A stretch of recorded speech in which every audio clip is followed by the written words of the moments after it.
In this video, I'm going to show you how to search in text messages on iPhone. So this works for your overall text messages app. It doesn't work for specific people that you want to search within, but you can search in your messages to try and find something. So let's go to our messages. And as you see, you're going to have a search bar at the very bottom. And from here is where you would want to type if you want to find links or pictures or certain terms or people's names or whatever you really want to do, it would be through this method. So let's go ahead and type in, I don't know, let's go ahead and try and find a picture. So I'm going to go ahead and type in Boston.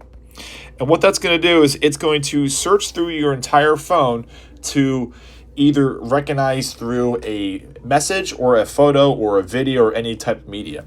So as you see, when I typed in Boston, photos come up, links come up. As you see, this is a link to a hotel. Then you see photos. And then with every result that comes up here, you have a see all option. So if I were to hit the see all on the far right side, then you would see all of the photos that have that term in it or some kind of association with it. A lot of times it will also take into account the location where the photo was taken as well. So you can go through here and just see all the results that came up for Boston. We can go back and try something else. So go back to that search bar. And I'm just going to type in my dog's name here. And as you see, you have photos, terms, areas that name or that term has popped up. And then you can go ahead and hit see all.